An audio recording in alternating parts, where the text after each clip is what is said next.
Good morning. My name is Barry, and my wife Sandy and myself came to being members of our church here for 2 years. And we moved in early 2020. I've been a Christian for 51 years, and I've worked as a telephone technician for Telstra for up to 2000. After that, I worked in Arsville Cabs in marketing and St. Luke's Home Care till I moved to Goulburn.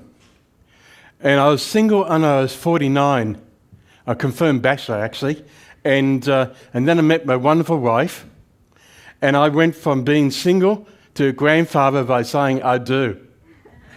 Talk about a bit of a culture shock.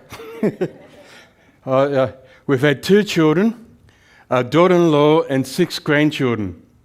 We've lived in a few different places, but Sutherland Shire, St George area and Peterson.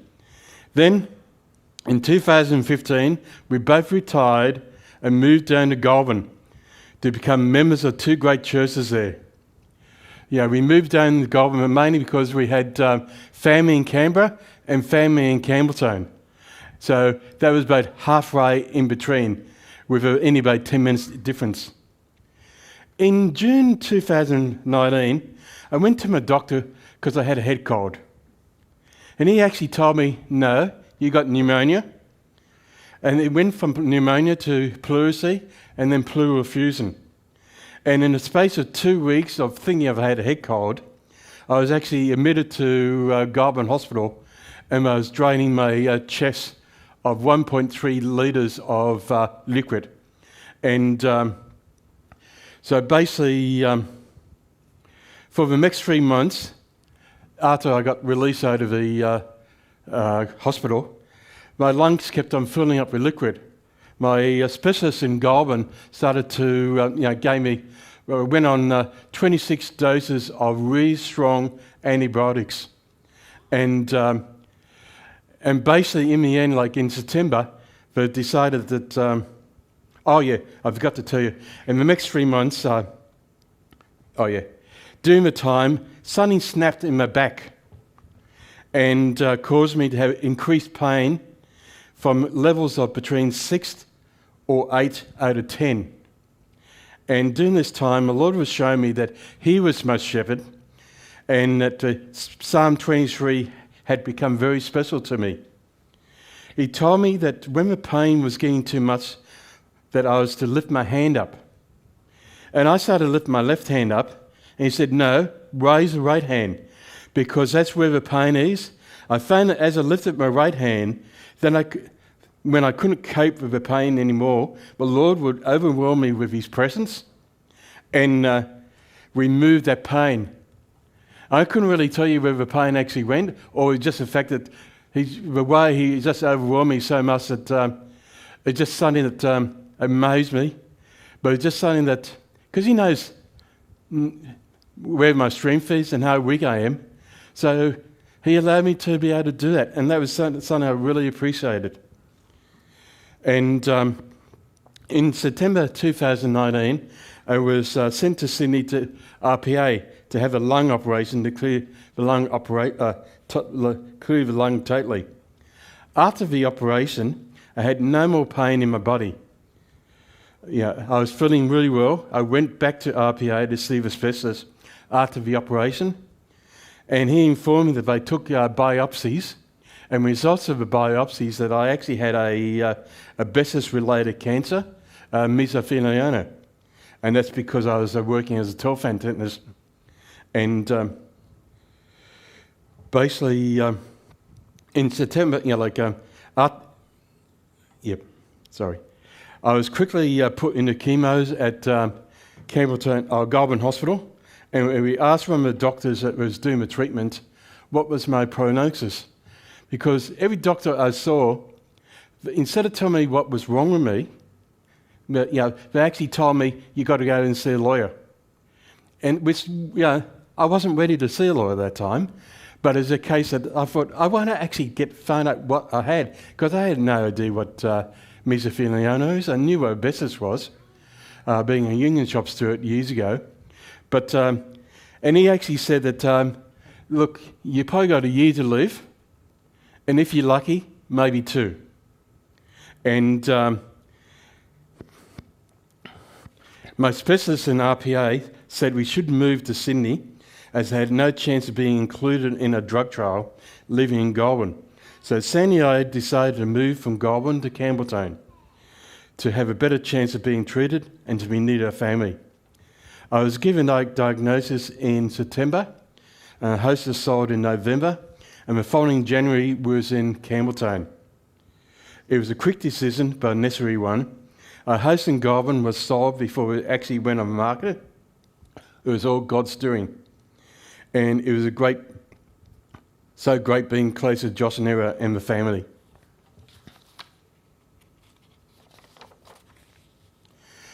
When I was told that I had a year to live, I went through a time of grief and sorrow where I realised that all my dreams and hopes went crashing down. I thought I would never see my grandchildren getting married, and I knew that I would never see my great-grandchildren being born. The first lot of chemo hit me really hard because I had no hope. During this time of grief, the Lord told me not to bury these emotions, but to let them come out into the open. Well, the Lord gave me a promise. A joyful, cheerful heart will bring healing to both body and soul. And those in Proverbs 17:22. With the grief I was going through, I asked the Lord, how can I be joyful during this time? And he said, take me with you, during your grief. And I took him with me, and I found that sadness became very short and very limited. At this same time, my daughter bought me a book by a survivor of mesothelioma who was given only 3 months to live by the doctors and was still going 21 years later. In it, he says that he reads Psalm 23 every day, especially the verse that says, he renews my life and allows hope into his life. Then I realised what a dummy I was, that I've forgotten all about hope. And I started to allow hope to fill my life again. That I was, the things that caused me grief and became a greater source of hope. That I will see my grandchildren getting married, and I will see my great-grandchildren being born. I also allowed Psalm 23 and the Lord being my shepherd to become more real and alive in me, especially verse 3, which is something I hold on to. And with that verse, I like to look at different versions, and different versions put it this way. In verse 3, he restores my strength. He renews my life. He restores and revives my life. He refreshes and restores my soul life. He restores my inner person. True to your word, you let me catch my breath. And all those things are so important. Even that last part about catching breath, because there's many times I'm breathless. And I just remind my Lord that you allow me to catch my breath. I found that once I allowed hope to take control of me, I found the next lot of chemo affected me in totally different ways because I was seeing through the eyes of hope. I saw beyond the discomfort and what I was going through the time and look at what I was going to come through at the end. And there's one time during the 5th chemo treatment, I was actually suicidal for 1 week. But with hope, I knew that chemical reaction, there was a chemical reaction, and I'll get through it. Because hope was there before me. And the chemo that was ended early 2 years ago saw a reduction of cancer over 50%, which is great news. And that actually took both specialists at Campbelltown by surprise. They said, yeah, you've been given, we've never heard, we generally don't hear this. 4 months later, scans showed that the cancer was starting to grow again, and our specialists at Campbelltown inquired at Lighthouse RPA just to see whether I was doing any trials. And she got back to us and said there was a new trial, and I'll be the last patient involved with this trial. And God again positioned things so I could do this trial. It was an immunity therapy trial, and I was put on treatment that combined a new drug and existing drug. After 14 months of a trial, we saw a reduction of 77% of the cancer. But unfortunately, I needed to stop this treatment because I was experiencing bad side effects. And some of them was poor eyesight. My optic nerves were swelling and was leaking. And it took me 3 months before I was allowed to drive again from the eye specialist. I had unsteadiness in my feet, an itchy rash that went around all my body. I would wake up scratching, every area of my body trying to do it. And fortunately, I was able to return to my Campbelltown specialist who will monitor my condition. I'm grateful to the Lord that since 2019, I have no more continuous pain. I found out later that from a specialist who was representing my former employers, that the specialist who did the operation could not explain why I felt so well after the operation. And he couldn't, because I didn't do anything, but all I did was open him up, take some biopsies and close him up because I couldn't do anything with it. And he thought that he might have cut some nerves to stop this pain. I don't really care. I take it, the Lord's blessed me with that. If he used that doctor's knife to cut some nerves, I don't know how, but I'm grateful that I haven't been in pain since September 2019. And I say that's my God, and that's my shepherd looking after me. And the love, all through this time, the love of care my family has given me has been overwhelming and encouragement. It hasn't been an easy time for Sandy, but she has had the support of Dimmy, Josh, Irina, Rosa, my sister, Sharon, and my granddaughter, Michaela. Also, the relationship between Sandy and myself has grown and deepened in this time and become precious. Love and care from the churches and people I've been involved with in both Goulburn and Campbelltown has been great. One more thing I will say to you, if you're going to move, don't pick a time just before a pandemic and lockdowns. Because actually it was about 6 weeks to 2 months that was actually in the church before we got locked down. And it's not the most easiest thing to move to a new area. Because when you move to a new area, it usually takes you 2 years to establish. And to have lockdowns is not the most thing I would not recommend. So if you're moving, pick a better time than what we did. And I just want to, I know that my God can heal me of asbestos-related cancer, mesothelioma. Because I've been an old-time Pentecostal for many years, and I know the healing scriptures and all that, and I'm still going to believe that. But if he doesn't, I'll be faithful unto death. But I'm going to believe in divine healing even to the day I die. And I make no apologies for that. And I'm reminded of a story in Daniel where the 3 young men went and talked to the king and said, look, our God is able to save you out of this fire that you got. But even if he doesn't, we will not bow down and we will not worship the idol that you have put here. And it's a case where, these men knew that God could save them. But he also knew that if God didn't, if he chose not to, that they was going to still be faithful. And I got that same attitude. And it sort of made me, it's a lot more easier to, think, because people pray for you and think, why aren't you getting healed? And think, I don't know sometimes either. But it's not, but I'm going to trust my Lord because he's my shepherd and he's going to give me my daily's needs. Anyhow, 2 years ago, we went to a holiday in Manly And the Lord told me that I was slowly recovering. A year later, we went to Manly again, and I realised I was doing things a little bit better than I was a year before, that I've grown stronger, and the Lord was keeping his word. The fact that I could walk a little bit longer, I could not get tired. I could, and there's things that I thought, thank you, God, you're keeping your word. And Paul says to Timothy, to fight the good fight of faith. And that's in Timothy 6:12.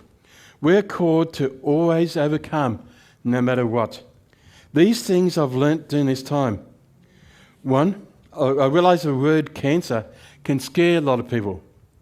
I believe it's because, one, of fear of death and what the afterlife means for them. And two, a fear of the damage that cancer causes. For me, I don't have a fear of death because I go to a better place. I want to stay with my wife as long as I can. But also know if I die, I'll go to a better place because he's promised it. And that's where I'm going to meet my shepherd again. I'm going to meet him face to face.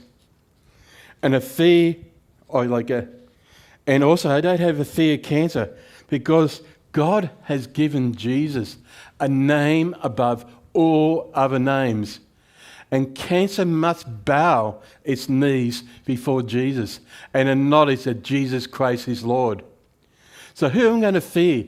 My God or cancer, who's got to acknowledge that my Jesus is the Lord of all. So I choose to fear the Lord. And I knew a Pentecostal pastor that when he found out that I had this sickness, that he actually rang me up and said, how you going? And he asked me whether I had the fear of death. I said, no, I don't. He said, normally in his church, when someone has the news like this, he has to counsel them about overcoming the fear of death. So he's just saying that, as a Christian, I thought, that's strange because we should actually have a hope. Not only just in this life, but in the next. And he's never going to let us down. Death in society has become almost a taboo subject. It's funny, in Victorian times, sex was taboo and death was commonplace because people often died. That was before antibiotics and all that. And now it's going to be complete opposite, where sex is common and death is almost taboo. It's almost like people say, don't talk about death to me. Like, no, I'm going to live forever. But the Word of God doesn't say that. You can ask me what's the point of praying and reading the Bible. My answer to you is when you pray and read the Bible, in the good times, then you're banking this for the times of trouble. So now I can draw on the savings I have in the bank of heaven. For I've found that my Lord has never let me down. The still small voice of the Lord speaks to me, and that is very important for his guidance. Your ears, in Isaiah 30:21, it says, your ears will hear a voice behind you. This is the way, walk in it, wherever you turn, to the right or the left. And Psalm 119:105. Your word is a lamp under my feet and a light on my path.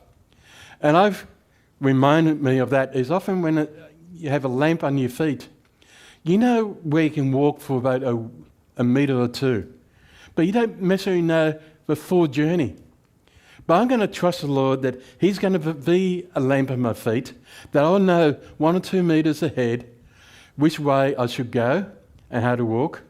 But I'm going to trust him for the rest of the journey. I don't know how this is going to end up. I would like the Lord to heal me totally. And he can actually heal me in a snap of a finger. I won't snap because I'm pretty hopeless snapping my fingers. But I just want to say that that's something that I really feel that the Lord has been faithful. In the past, I've been a real loner. And I've been reluctant to ask for help. That may be one of the reasons why it took me 49 years to get married. But this situation, made me realize and appreciate the love and care of my family and my church friends. For all of you during this time, I want to give you a big thank you because I really needed you. Don't look at me as if I'm a hero. For me, my hero is my beautiful wife, where she stood by me during good times and bad times. And I just want to finish up with Psalm 23, because this is a psalm that's become really real and precious to me. The Lord is my shepherd. There is nothing I lack. He lets me lie down in green pastures. He leads me beside quiet waters. He renews my life. He leads me along the right paths for his name's sake. Even though I go through the darkest valley, I will fear no danger, for you are with me. Your rod and your staff, they comfort me. You prepare a table before me in the presence of my enemies. You anoint my head with oil, and my cup overflows. Only goodness and faithful love will pursue me all the days of my life, and I will dwell in the house of the Lord as long as I live. Thank you.